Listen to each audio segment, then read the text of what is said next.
hell did that come from?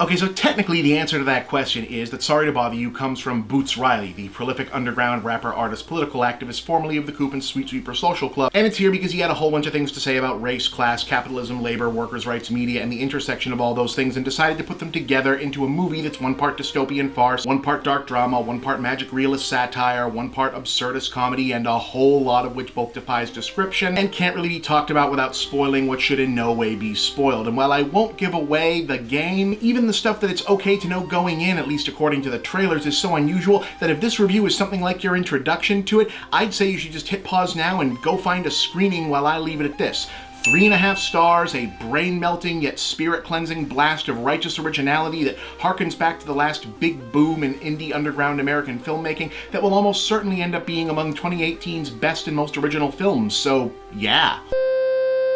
Okay, so for those sticking around, like I said, hard to describe. Maybe as a cross between Spike Lee's Bamboozled, Mike Judge's Idiocracy, Kids in the Hall, Brain Candy, Friday, and Meet the Holla Heads, which I know nobody remembers but me, would kinda come close, and yet also not close at all, because it would just be wrong to give the rest of it away. Broadly, it's a scathing satire of the gig economy capitalism set in a dystopian Oakland, California, and stars Lakeith Stanfield as a down-on-his-luck telemarketer who becomes the company superstar after discovering a previously unknown talent for affecting a supernaturally perfect white voice, that is the dubbed-in voice of comedian David Cross, which allows him the temptation of a chance at ascending to the upper echelons of the company and putting him at odds with his labor-organizing former friends back in the trenches and his radical revolutionary artist girlfriend Detroit. But it's also an elevated satire, taking place in an almost entirely cartoonish, crumbling version of reality and/or the near future, allowing the characters and premise to play out in an arch, broad strokes that at first seem a little too on the nose, with Stanfield's white voice even sounding like an obvious voiceover to the other characters and treated like a superpower rather than just a skill, most notably, and intrusive telemarketing calls visualized by having his workstation literally drop into people's kitchens, living rooms, and bathrooms when he interrupts them. But we're quickly made to see that this is just setting the stage for a storyline that's going to go so much more bizarre as it keeps building,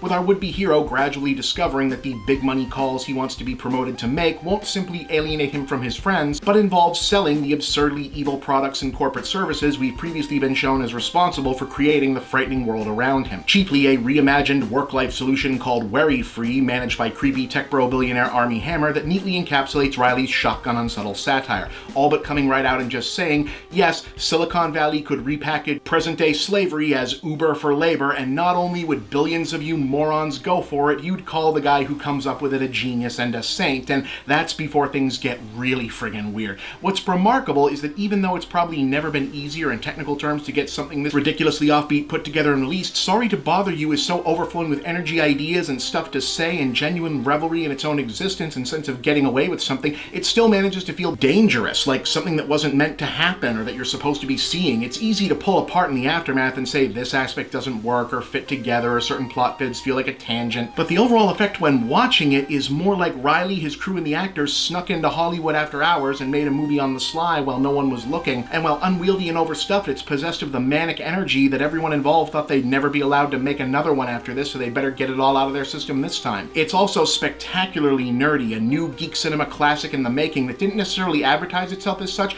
but arrives with all the savage political satire and broad social comedy, spaced out with look it up later, smarty pants references, existential angst of the overachiever melodrama, winning cameos by icons like Terry Crews and Danny Glover, genre-switching surprises that'll divide audiences like a hatchet to the face, and counterculture it girl Tessa Thompson's Detroit stealing the movie with an epic send-up of postmodern performance art built around an extended movie reference that might be the new gold standard for film geek nostalgia humor. You'll know it when you see it, unless you don't. Could I say more? Sure, but I don't want to, and I don't think you'd believe me. Like I said up front, 3.5 stars, a brain-melting yet spirit-cleansing blast of righteous originality that harkens back to the last big boom in indie underground American filmmaking that will all but certainly end up being among 2018's best and most original films. Do not let this one pass you by.